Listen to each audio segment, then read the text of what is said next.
Saat Tuhan membuka pintu, tidak ada yang bisa menutupnya. Shalom saudaraku yang dikasihi Tuhan. Dalam kehidupan ini, ada kalanya kita berusaha membuka berbagai pintu kesempatan, tetapi semuanya terasa tertutup. Kita sudah berdoa, berusaha dan menunggu, namun tetap saja belum melihat perubahan yang kita harapkan. Sebaliknya, ada saat-saat tertentu ketika Tuhan bekerja dan sebuah pintu yang sebelumnya tertutup rapat-rapat tiba-tiba terbuka lebar. Itulah yang dialami oleh Yusuf. Bertahun-tahun ia hidup sebagai budak dan narapidana. Tidak ada seorang pun yang membayangkan bahwa suatu hari Yusuf akan menjadi seorang penguasa Mesir. Namun ketika Tuhan membuka pintu, tidak ada yang dapat menghalangi rencana Allah. Mari kita belajar dari pengalaman Yusuf tentang bagaimana Tuhan bekerja dalam hidup orang yang percaya kepada Tuhan. Sebelumnya kita bersatu dalam doa. Bapa Surgawi, terima kasih karena Engkau adalah Allah yang memegang setiap musim kehidupan kami.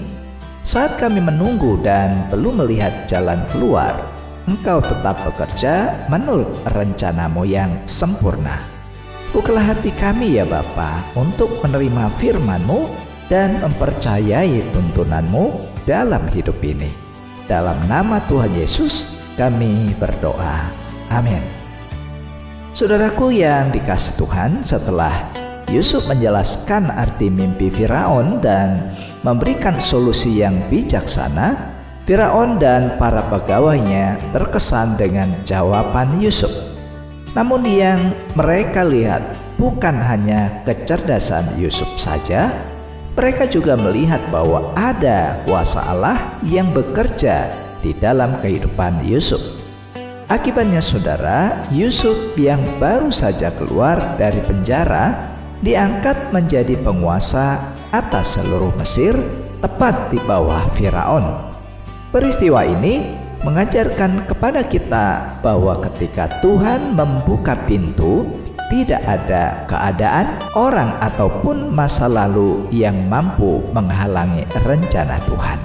Mari kita membacanya di Kejadian 41 ayat 37-45. Usul itu dipandang baik oleh Firaun dan oleh semua pegawainya. Lalu berkatalah Firaun kepada para pegawainya, "Mungkinkah kita mendapat orang seperti ini, seorang yang penuh dengan roh Allah?" Kata Firaun kepada Yusuf, "Oleh karena Allah telah memberitahukan semuanya ini kepadamu, tidaklah ada orang yang demikian berakal budi dan bijaksana seperti engkau. Engkaulah yang menjadi kuasa atas istanaku, dan kepada perintahmu seluruh rakyatku akan taat. Hanya tahta inilah kelebihanku daripadamu." Selanjutnya Firaun berkata kepada Yusuf, "Dengan ini aku melantik engkau menjadi kuasa atas seluruh tanah Mesir." Sesudah itu Firaun menanggalkan cincin meterainya dari jarinya dan mengenakannya pada jari Yusuf. Dipakaikannya lah kepada Yusuf pakaian daripada kain halus dan digantungkannya kalung emas pada lehernya. Lalu Firaun menyuruh menaikkan Yusuf dalam keretanya yang kedua, dan berserulah orang di hadapan Yusuf, "Hormat!" Demikianlah Yusuf dilantik oleh Firaun menjadi kuasa atas seluruh tanah Mesir. Berkatalah Firaun kepada Yusuf, "Akulah Firaun, tetapi dengan tidak setahumu, seorang pun tidak boleh bergerak di seluruh tanah Mesir." Lalu Firaun menamai Yusuf Safnat Paaneah, serta memberikan Asnat anak Potifera imam di On kepadanya menjadi istrinya. Demikianlah Yusuf muncul sebagai kuasa atas seluruh Mesir. Nah saudaraku yang dikasihi Tuhan, 3 kebenaran sejati yang kita temukan di dalam ayat ini. Yang pertama, Tuhan membuka pintu bagi orang yang hidup dalam tuntunan Roh Kudus di ayat 37-39. Setelah mendengar penjelasan Yusuf, Firaun berkata, "Adakah kita akan mendapat orang seperti ini? Seorang yang penuh dengan Roh Allah," di ayat 38. Ini adalah sebuah pengakuan yang luar biasa, saudara.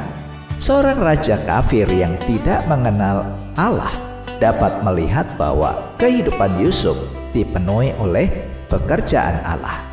Keberhasilan Yusuf bukan berasal dari kepandaiannya semata. Sejak awal kehidupannya, Yusuf belajar bergantung kepada Tuhan. Ketika menjadi budak, ia tetap setia. Ketika difitnah, ia tetap hidup benar. Ketika dipenjara, ia tetap melayani. Dan ketika kesempatan besar datang, ia tetap memuliakan Tuhan. Karena itu, saudara, Tuhan mempercayakan tanggung jawab yang lebih besar kepadanya. Hari ini banyak orang ingin pintu kesempatan terbuka, tetapi lupa membangun kehidupan yang dipimpin oleh Roh Kudus. Pada saudara, Tuhan lebih dahulu memperhatikan siapa diri kita sebelum memperhatikan apa yang kita kerjakan. Di Roma 8 ayat 14, firman Tuhan berkata, "Semua orang yang dipimpin Roh Allah adalah anak Allah." Awit Tozer juga berkata, "Bukan kemampuan yang paling dibutuhkan gereja, melainkan orang-orang yang dipenuhi Roh Allah." Jadi saudara, Tuhan membuka pintu bagi mereka yang hidup dalam pimpinan dan tuntunan Roh Kudus. Dan yang kedua, ketika Tuhan membuka pintu, tidak ada manusia yang dapat menghalanginya, di ayat 40-44. Firaun kemudian mengangkat Yusuf menjadi penguasa atas seluruh Mesir. Ia memberikan cincin kerajaan, pakaian kebesaran, serta kuasa yang sangat besar. Perubahan itu terjadi begitu cepat, saudara. Orang yang pagi harinya masih seorang tahanan, kini ia menjadi pemimpin bangsa yang begitu besar. Kita melihat bahwa tidak ada satupun peristiwa yang mampu menggagalkan rencana Tuhan bagi Yusuf. Saudara-saudaranya menjualnya, istri Potifar memfitnahnya, penjara pun juga mengurungnya, bahkan juru minuman melupakannya.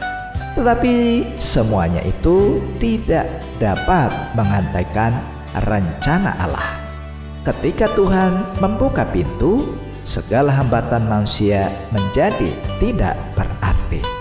Itulah yang juga Wahyu 3 ayat 7 katakan, "Apa yang dibukanya, tidak ada yang dapat menutupnya, dan apa yang ditutupnya, tidak ada yang dapat membukanya."